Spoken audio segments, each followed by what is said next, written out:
Og áfram höldum við hér í föstudagsþætti N4 sem tekin upp á vesturströnd Grænlands og með í för forsetafrúin, hún Elísa.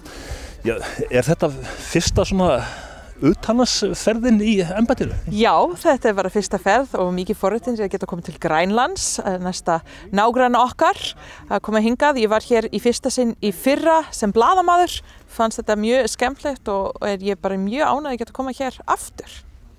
Mér skilst að forsetinn sjálfur, hann sé heldur ekki á landinu, þannig að þið svona skiptið ykkur. Já, nákvæmlega, hann í Brasilíu, aðeins heitari þar núna, en annars myndi hann kannski bara koma með það, því að hann komin til Grænlands nokkur sinnum áður líka og finnst það bara mjög áhugaverður land, en kannski bara næst. Gaman að geta koma einn. Grænlendingar, þetta eru okkar næstu nágrannar. Þekkjurðu sæmilega til Grænlands og grænlendinga? Já, þetta svo áhugavert að því að það Ísland frekar nýtt land, ef maður tala landið sjálft og Grænland svo gamalt, en það öðruvísi sögu. Samt mikið sterkt tengsl hér og allt sem hrókurinn að gerða að byggja tengsl á milli sérstaklega skólakrakkar alveg frábært framtak. Og ég sem var alveg upp í Kanada, auðvitað þekki til Grænlands líka, Kanadamenn eru nágrannar Grænland líka. Já, þannig að þú ert svona aðeins nær þínum heimahögum núna. Já, kannski. Það var fyrsta sinn ég man í fyrra þegar ég var hér. Fyrsta sinn sem ég sagði við fólk ég var alveg upp í Kanada og fólk sagði strax, já, en talaðu ekki í Nuktitut þá? Nei. Íslendingum mjög hlýtt til grænlendinga og sömu sögur að segja grænlendinga í okkar garð. Já, ég held það og maður getur séð það alveg bara mjög vel. Fólk búin að taka móti okkur mjög vel hér og við fáum okkur bara hlýja móti okkur og ég hvetja fólk til að heimsækja Grænland ef þeir ekki búin að geta áður. Já, það ekki einmitt málið að Grænland land sem að Íslendingar eiga að rækta þá sem ferðamenn? Já, nákvæmlega. Það svo stutt að fara og einfalt að fara jafnvel í dagsferð eða aðeins lengri ferð og samt öðruvísi náttúruna hér og öðruvísi menningu en skemmtilegt ferð fyrir fólk að sjá og upplifa. Svona, já, útsýnisferðin sem við erum að fara í núna, hún svona rétt að byrja, þetta 3 tíma túr, við sjáum hérna niður í svona fjarðarbotnin. Já. Þannig að þetta svolítið stórkostlegt þó að sé skýjað. Já, ég að reyna að ímynda mér hvernig að búa hér og vera alveg upp hér í þorp með 550 manns og næsta bær 190 kilometri held ég, en það þarf að fara í gegnum hundarsleði eða bát eða eitthvað, þá þetta allt annað reynslu en mjög áhugavert að sjá. Við ferðumst hérna í rútu, ég ætla nú ekki að trufla þig neitt mikið lengur en þá svona að taka við þig viðtal svo aftur á kannski næstu stoppustöð. Gerum það hljómar bara vel.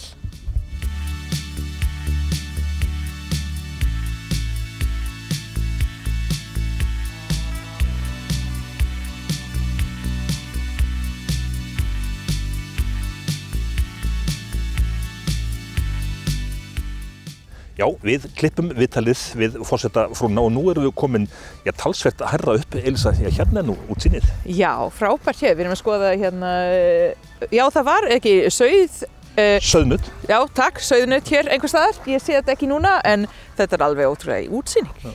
Þó þetta svolítið mikið skýta með sé hvernig getur verið svo fallegt og það var talið að þetta sé svo eyðimörk hér í Grænlandi að það kemur ekki mikið rigningu, þó það rigning alveg akkurat núna. Okkur Íslandingum, ég þykir bara merkilegt að sjá sauðnutt. Já, nákvæmlega, ég hef borðað það líka, borðum bara mjög vel og garninn sérstaklega mjúkur, en þetta mjög sérstakt að sjá þeim bara hér og það verður kannski hreindýr við getum sjá á eftir og snjó hér, þá þetta margt að skoða hér.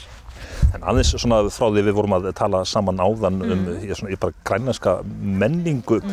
Það að verða breytingar hérna á Grænlandi trúi ég bara með alþjóðavæðingu og svo framvegis. Já, og mér var sagt hér núna að grænlensku börnin hér allavega í Kangerlussuaq gefins iPad til dæmis til að byggja upp tengsl við alþjóðaheimurinn hér og eru búin að vera hópur frá Austur-Grænlandi koma til Íslands í gegnum hrókurinn og þau heimsækja okkur Guðna í Bessastaði núna í vikunni og það var mjög skemmtilegt að hitta þessi krakka.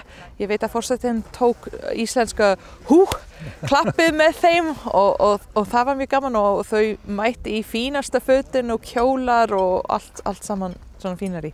Þannig að svona á fyrstu dögum ykkar þá hefur nú Grænland verið talsvert á dagskrá og þið hafið fengið heimsóknir til ykkur á Bessastaði og svo þú hérna. Já, nákvæmlega, vonandi það bara mun halda áfram. Hugsarðu stundum svona Grænland og hvernig væri að búa hérna?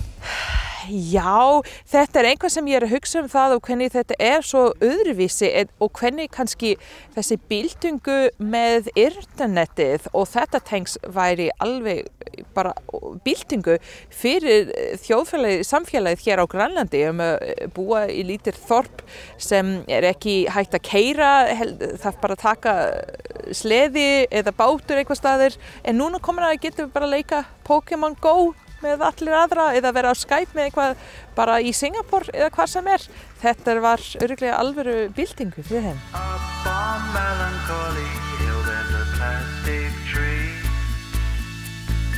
Are you here with me? Just looking out on the day of another dream. Og enn eitt klippið tökum við hérna. Elsa, þá þessi ferð bara á enda. Já, þetta búin að vera mjög stutt ferð en skemmtilegt inngangur fyrir okkur að fara til Grænlands. Þetta svo auðvelt að skreppa hingað en samt upplifa eitthvað glænýtt. Ég held að við erum öll búin að skemmta okkur mjög vel hér í dag. Þú varst með ungt fólk í ferðinni, sáu þau Grænland með öðrum augum heldur en þú? Já, og hérna sonur minn hér við hlýðan á mér, hann verið 7 ára og fannst þetta mjög skemmtilegt að reyna að tefla með hinn krokkunum. Hann var svolítið feiminn fyrst að sagði ég tala ekki grænlensku og ekki dönsku en hvernig getum við leika saman en þetta virkar alveg bara mjög vel alltaf með börnum. En hvað með forsetafrúna, teflir hún? Já, en ekki í mörg ár. Ég þarf kannski að byrja að æfa mig aftur. En þegar þú hugsar Grænland, bara nafnið Grænland, hvað nú sniðugt hjá þeim að hafa haft grænt í því? Já, nákvæmlega. Þetta bara eitthvað land sem maður búin að læra síðan ég var ung en þetta skemmtilegt ævintýri að geta koma hingað og vera hér. Þetta ennþá frekar sérstakt að fólk kemur til Grænlands þó þetta svo stutt frá Íslandi og ég held að fleiri fólk ætla að koma hingað, vonandi. Og þetta ekki síðasta ferðin þín?